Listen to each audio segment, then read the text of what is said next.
Before we get into today's video, I do want to let you guys know that this video is for entertainment purposes only. Please remember to be kind to everybody everywhere, in your everyday life, in your home, in the grocery store, and especially in the comment section down below. Please do not show hate to anybody, anywhere.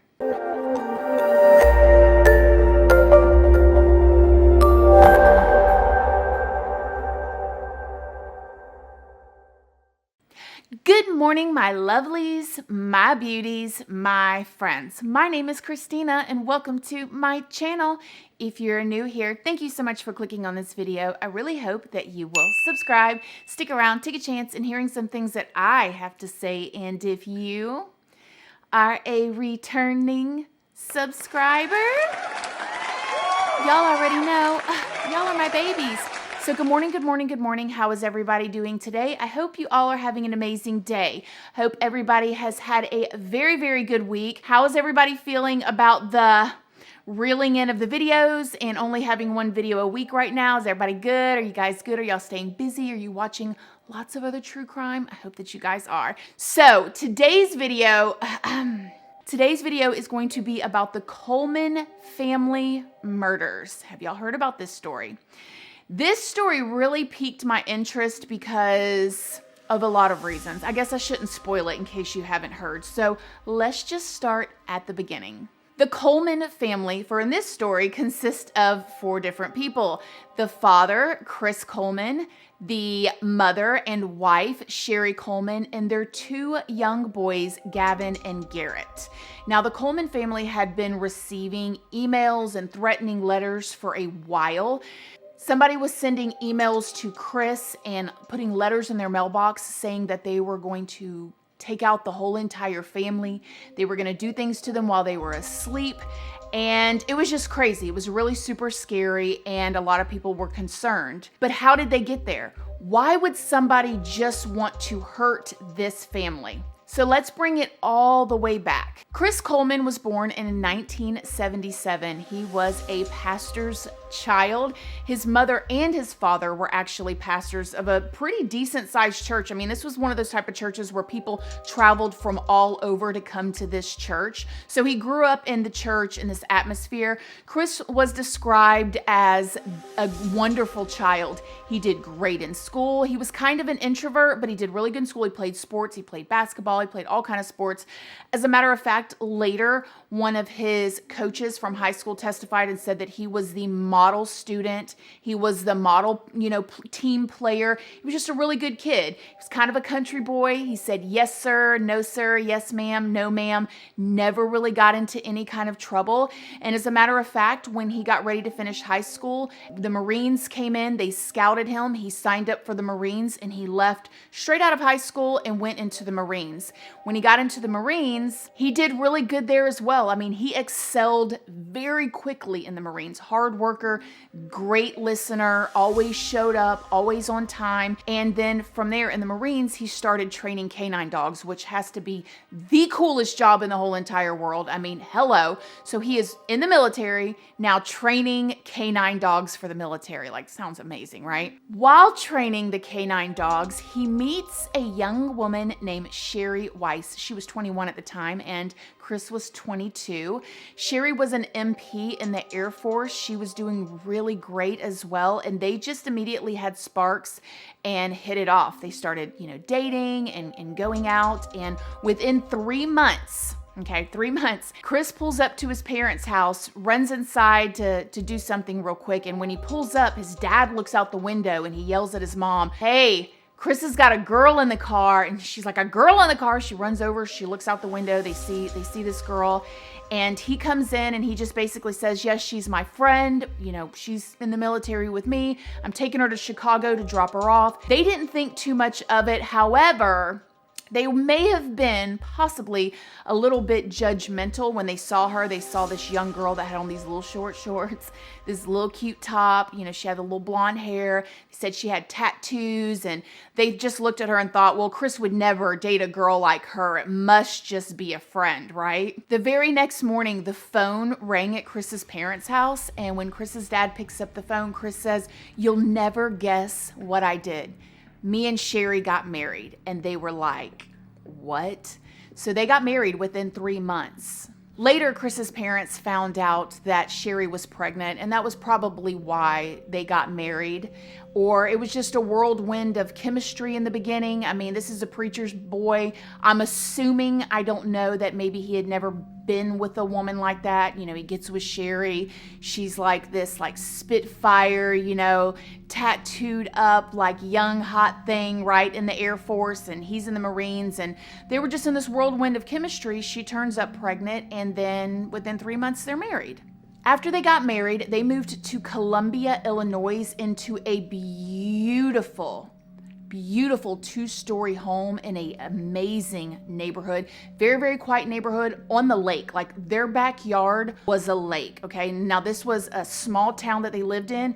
Everybody kind of knew everybody type of thing. And once they got their dream home and she had her first baby, Garrett, Chris then left the military, and so did Sherri. Now, they're obviously going to need a job to pay for this big, new, beautiful home, right? Well, Chris's parents were really good friends with Joyce Meyers. Do you guys know who Joyce Meyers is? I definitely know who Joyce Meyers is. Joyce Meyers is a worldwide, world-known TV preacher, minister, evangelist, whatever words you want to do, preaching the gospel of Jesus Christ. I mean, I have read so many of her books myself. I have watched so much of her stuff. I'm very familiar with Joyce Meyers, and Chris's parents just happened to be friends with her. As a matter of fact, Joyce Meyers watched Chris grow up. So, you know, they're all involved in the church, very faith-based. So Joyce Meyers offered Chris a job working for her in the security department.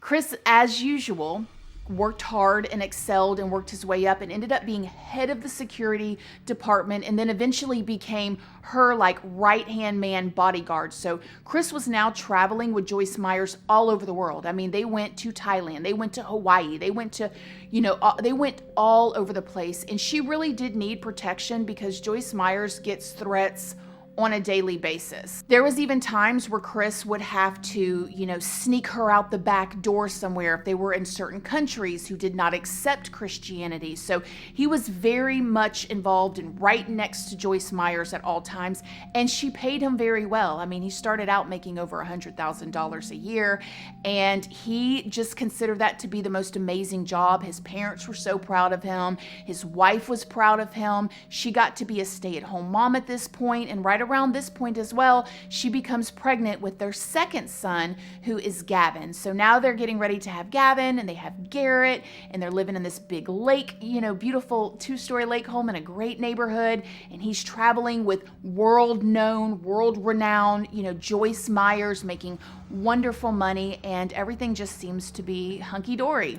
Another part of Chris's job, though, working with Joyce Meyers, would be to escort people off of the property, obviously, if something was going on. You know, if they were having a big church event and maybe somebody was, you know, becoming threatening, because she does. She has people that would threaten her, and she got emails all the time and letters, and people would show up and do, you know, different stuff that was against her. There are people that feel like because she makes a lot of money or she rides in these private planes or whatever, that maybe she is using the word or God or, you know, Jesus to guilt common folk into giving her money. So she had a lot of enemies. She has millions and millions and millions of supporters, but there were enemies as well. So he would have to escort people off. Also, he would have to escort people off of the premises that got fired as well. And one thing that Joyce Meyers did not too much stand for was adultery in marriage. Now, it was said that if you were working for Joyce Meyers and you got a divorce because you cheated on your spouse, male or female, that your job could be in jeopardy. And now a lot of people would think, okay, that's wrong. Your job shouldn't be mixed in with, you know, what's going on in your marriage. However, I mean, she's preaching the gospel, and that is her belief, and that is the part of the Bible that she preaches. So to her, it was just kind of like a rule. I mean, you can't, the 10 Commandments, right? If you're doing this, so your job would be in jeopardy. So Chris himself had to escort people off the premises if they got fired for cheating on their spouse. Now, from the outside, Chris and Sherri seemed like the perfect couple. I feel like we've been here before. Have we been here before? We've been here before. all of their pictures online. I mean, picture perfect matching outfits. And she was the young, beautiful, athletic. I mean, she was in the Air Force. She had been running and jumping and doing all kinds of stuff. Very smart young woman who now gets to be a stay-at-home mom. Her husband travels with one of the most world, known evangelists. And, he's this young, good-looking guy as well. And they got these two beautiful, precious little boys. And they just looked from the outside like the perfect couple. But as time went on, just like in most relationships, they started having troubles, and behind closed doors there was allegedly a lot of arguing going on. It was said that Chris was confiding in people like his father and saying that Sherri wasn't fulfilling her wifely duties with him and being intimate with him, and that he wasn't happy. He felt like he was traveling and doing all this stuff, and when he comes home and wants to be with his wife like that, she was uninterested. And there was also rumors that maybe Sherri was not super happy with the way that he disciplined the boys.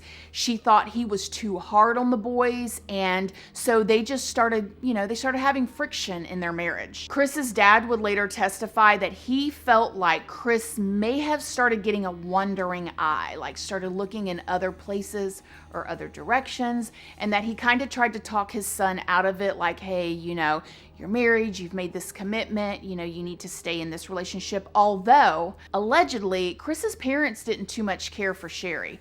They had a good or decent relationship with his two boys, but when it came to his wife, they just kind of always felt like maybe she wasn't good enough for him or the one for him. Around this time, Chris and Sherri are continuing to grow apart and arguing more and more. But Chris allegedly felt like he could not leave his marriage because of his job with Joyce Meyers, and that he thought that if he left his wife, or, he would lose his amazing, great job where he gets to travel. I mean, with his job, he had a company laptop, he had company cell phones, he had it all. He got to take these trips, he got personal days off, although he had never requested a day off at this point. Joyce Meyers even testified that there was times that she was like, hey, go home and spend more time with your wife and kids. And he wouldn't do it. He would just be working. Like, he was a complete, model employee. And he didn't want to lose his over $100,000 a year job, allegedly, according to him. So he didn't leave his wife. He stuck it out. Around the end of 2008, Sherri and Chris end up taking this trip to Florida. So they're on this trip to Florida, and while they're there, Sherri introduces Chris to her best friend from high school, Tara. You better watch your friends. So he introduces her to Tara, and somehow, some way, Chris and Tara exchange contact information, and when they get back from their trip, Chris and Tara start becoming super friendly. They start sending messages via Facebook and then eventually via text message, and they start having an emotional relationship. They were talking all day, every day, sending pictures back and forth, eventually sending videos back and forth, and Chris's wandering eye turned into a completely distracted eye, I guess we could say. Eventually, the just texting and the calls and the videos were not enough for Chris. He would go traveling with Joyce Meyers, like maybe to Hawaii, and then he started flying Tara to him. So she would fly to him and stay in the hotel room while Chris was working, and then he would come back and spend the evenings with her. There was all kind of videos that were released of, her naked in the bathroom and him naked in the bathroom. They're obviously sleeping together, having a full-on affair, to the point that Chris started telling her that he loved her. So anyway, just wanted to say I love you, and as you can hear, what's funny is you were messaging me now, said, show me your picture, say I love my hair today. Look at you look so hot. He was going to leave his wife and his kids for her. He got her a promise ring. She got him a promise ring, and they were just going to be together. But Chris was trying to figure out how he was going to make this work, because he knew with his job, he was going to lose his job being with Tara. Now, around 2009, Chris starts receiving very, very threatening emails himself. Now, you guys remember back in the beginning, I told you that Joyce Meyers receives threatening stuff all the time. I mean, I could just only imagine, right? But now Chris started receiving them, and there were emails saying certain things like, if I can't get to Joyce, I'm going to get to you, and I'm going to kill your whole family while they're sleeping, and, tell Joyce to quit preaching the BS, talking about the gospel, or, just different threatening stuff. And he reported it. He reported it to Joyce Meyers. I mean, it was just emails. It didn't become allegedly super scary until he started getting letters in his mailbox. And one time in particular, Chris was in Hawaii with Joyce Meyers and probably Tara at the same time. And a letter shows up in the mailbox to Chris's house, threatening, saying that that person was going to kill their whole family in their sleep. And the letter had no return address and no postage on it, which meant that somebody had to physically put this letter in their mailbox, which also meant whoever this person was had been to their house and knew where their house was. When Tara saw the letter, she obviously freaked out. She called Joyce Meyers, she called her in-laws, her parents, and she called Chris. As soon as Chris got back into town from Hawaii and being with his mistress and working, he took the letter down to the police station and reported it. No fingerprints, they couldn't find anything on it. Luckily though, the guy that lived right across the street from Chris and Sherri and the boys was a detective. His name is Justin Barlow. Justin went to his second story of his home, which was his son's room, and put a camera in there facing towards Chris's house. That way they could get anybody on camera that's going to come put something in there. I mean, like the whole community, it was a very, very small community. So people were involved in this. They had police patrolling by the house just to make sure, and they never could catch anybody or never find out who was sending these emails or put the letter in the mailbox. The more Chris and Tara continued to get closer and closer, and all the I love yous and the promise rings and the she's fulfilling these duties that he felt like, that his wife wasn't fulfilling.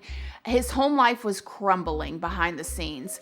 She texted her friend and said that Chris said a couple days ago that me and my kids were in the way, not our kids, but me and my kids, and just putting like the kids like they're all her kids. There was even an alleged text message that Sherri sent her friend that said, if anything happens to me, Chris did it. So I don't know what happened or what made her feel like that, but she sent that text message to her friend. Allegedly, Chris was behind the closed doors. He was actually starting to become physically abusive, definitely verbally abusive.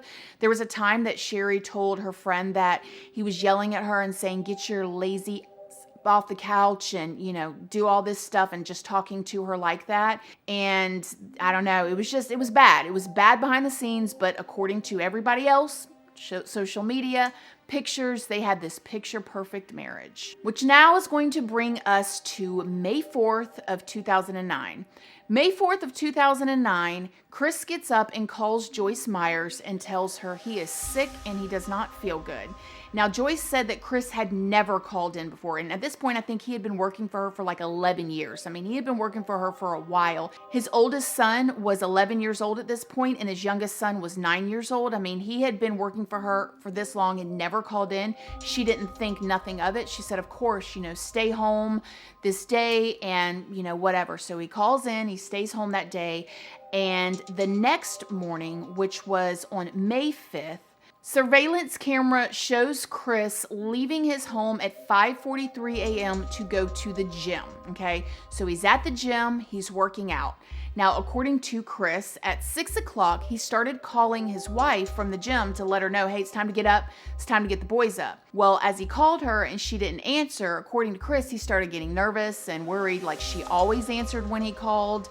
And because of all the threatening emails and letters that he had been receiving, he was concerned. So he called and called and called and called and called. When Chris couldn't get Sherri to pick up the phone, he eventually called his neighbor, the detective I was telling y'all about that lives across the street, named Detective Barlow. At 6:51 a.m., just a little over an hour from when it showed Chris leaving the house, at 6:51 a.m., there's surveillance footage that shows Detective Barlow walking across the street. Now, Chris had told him on the phone how to get into the house, the code to get into the garage and go ahead and go into the house. So Chris goes over there to check. He puts the code in. The garage goes up. He goes into the house. And according to Detective Barlow, when he walked into the house and got to the living room, he immediately knew that something was wrong. There was red spray paint all over the living room. All kinds of stuff saying, you've paid now, F you, all different types of stuff. But he just had a pit in his stomach to see, you have paid the price. What does that mean? As he's walking to go up the stairs to go to the bedrooms, he sees, you have been punished, in red spray paint all over the walls. He starts walking up the stairs. He goes into the first bedroom, which is the bedroom of Sherri and Chris, and he sees the bed, and he sees somebody's in the bed, but the sheets are pulled up.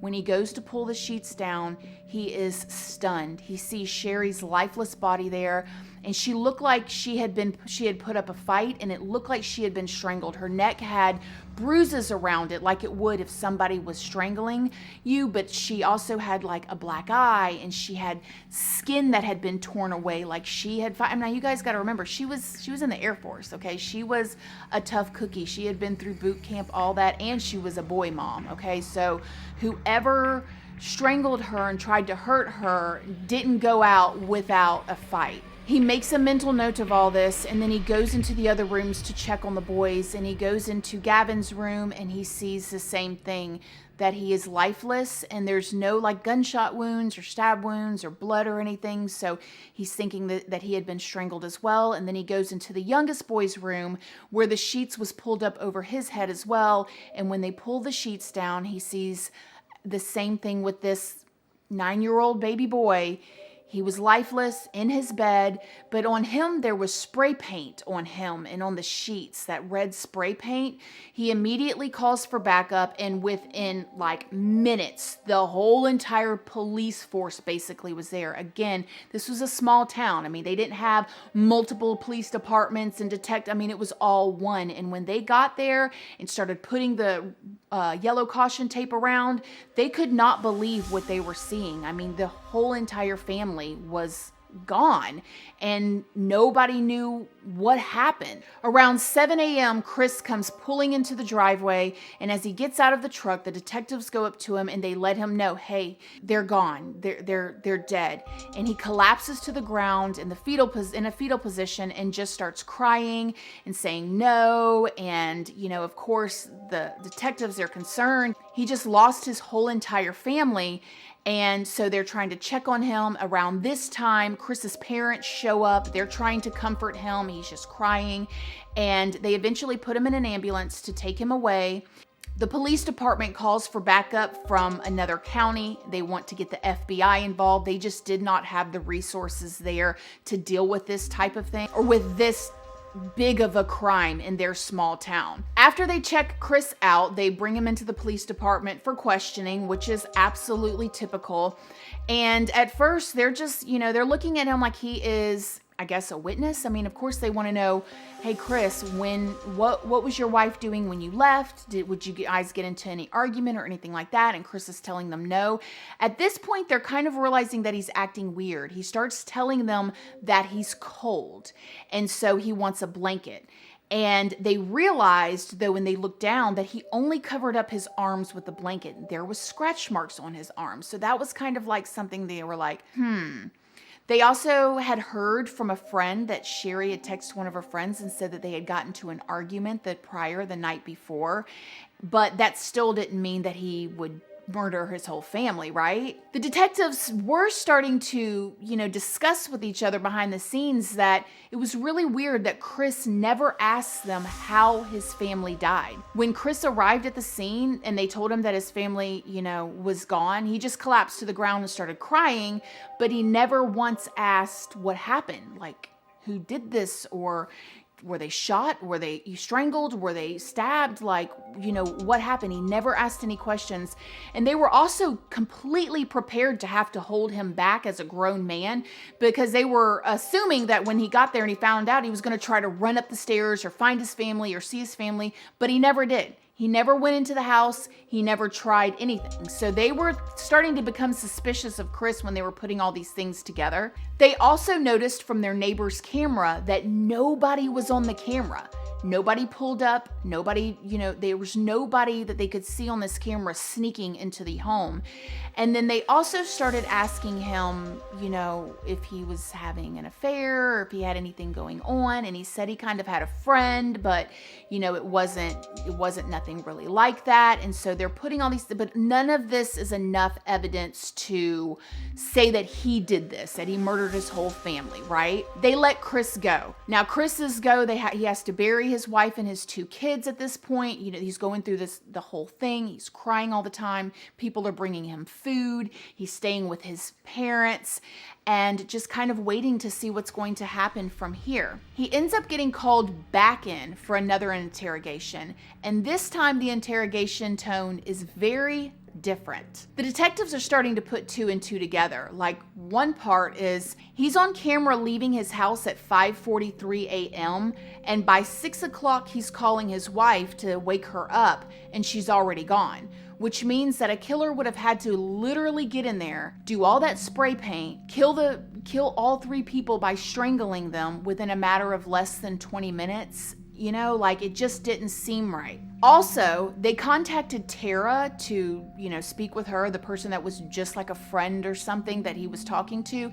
And Tara spilt the whole entire beans. And she did it with confidence too, honey. She was letting them know, yeah, he's going to leave his wife. We're in love. He gave me this ring right here. And, we're doing all this. And yeah, I went to Hawaii with him. I went to Peru with him. I went to all these places with him. Like, she didn't blink an eye, honey. She was just letting them know, like, yes, I'm that woman. Okay. And they were like, okay, well, this doesn't make sense. And it definitely gives him motive to do this now, right? Another key thing that made the detectives suspicious about him is the fact that when they confiscated his work laptop, they went through the whole entire thing, right? The detectives, you know what they found out? The emails that he was getting, the threatening emails, were sent from his work IP address and from his work login.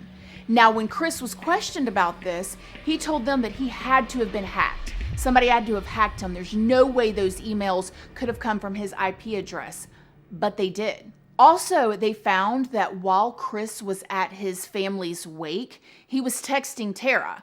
So he is at literally his family's wake where he's burying his wife and his 2 precious young boys, 11 and 9 years old, and he's texting his mistress. But the most damning piece of evidence at this point had to be the autopsy report. The autopsy report showed that they had to have died around 3 a.m., not 5:45, not 6 a.m. And that was another thing. The detectives said that when they went into the house and they found them, they were cold to the touch and rigor mortis was already setting in.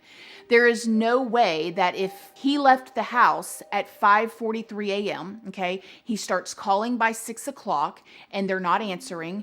Then he calls later his neighbor across the street and he's even back at the crime scene by 7. I mean, even if you take it all the way to 7 a.m. from when he left at 5:43, it's like an hour and 17 minutes. There's no way that rigor mortis would have already set in and they would all be cold to the touch.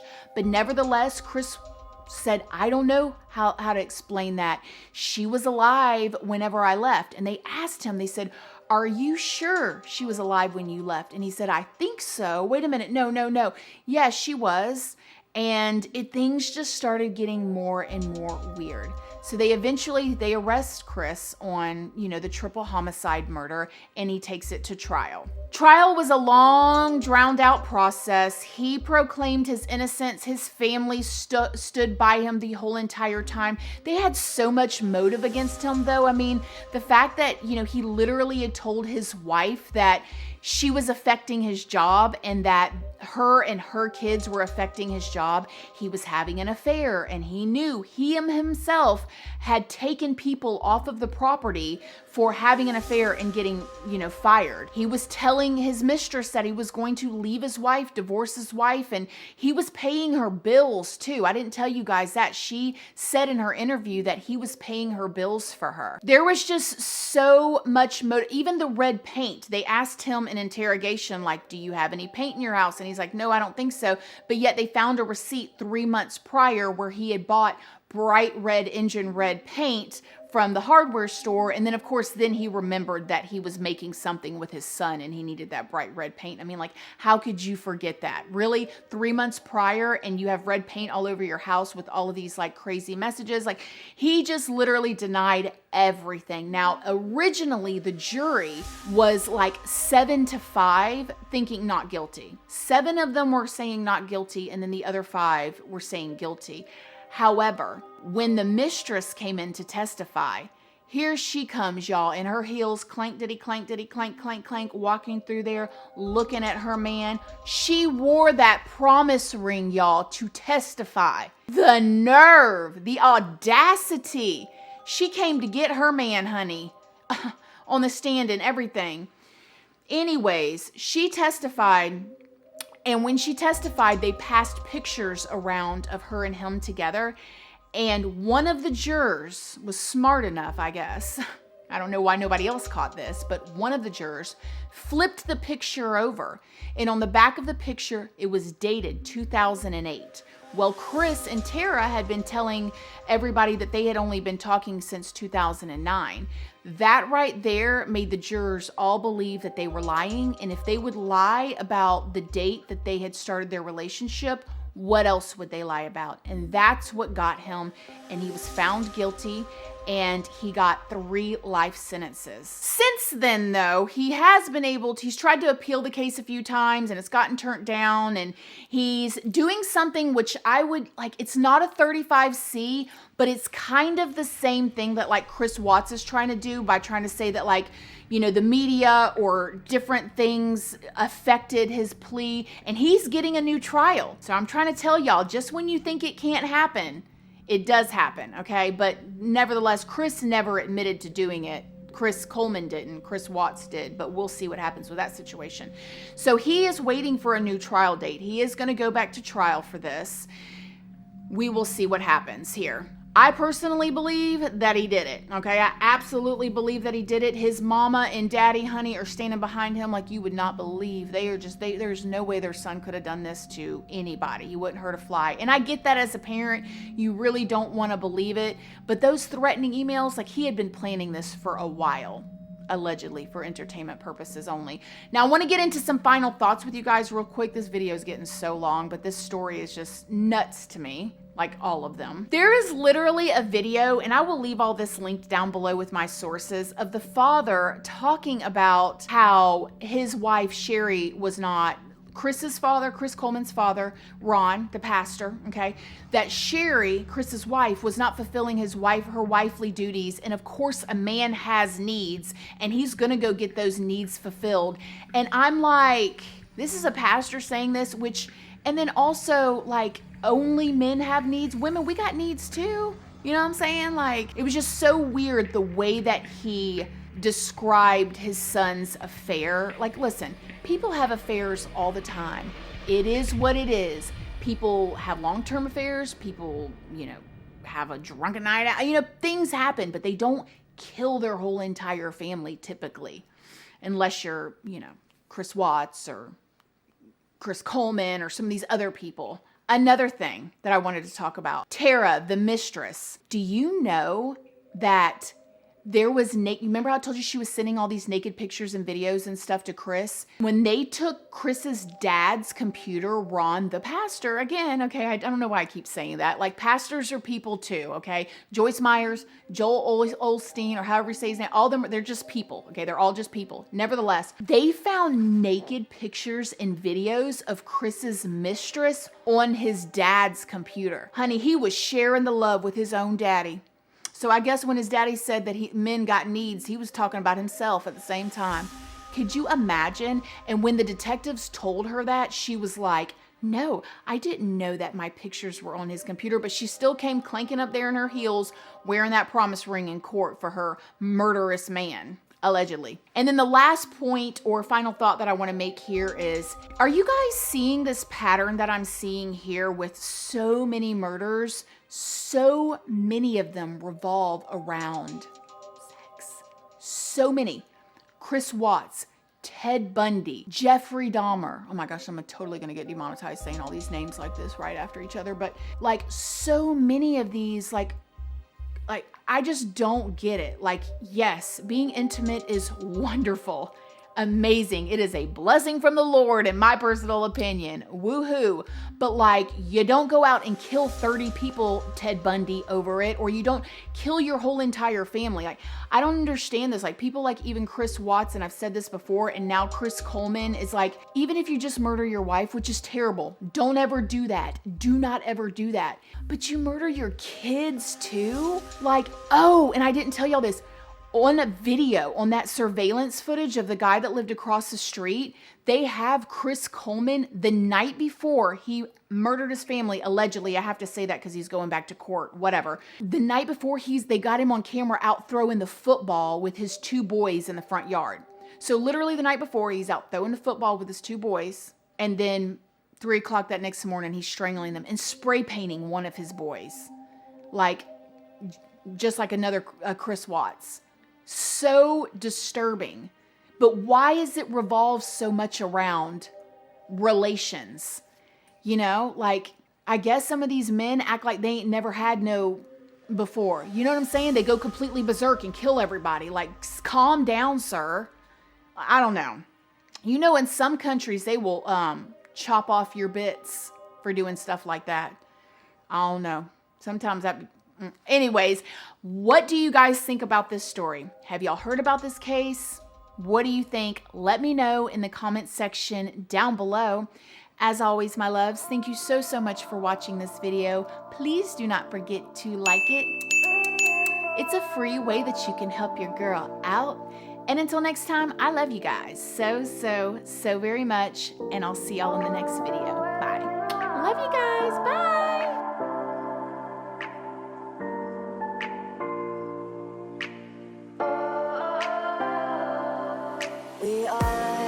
We are dreaming in the dark. We are nothing more than dust.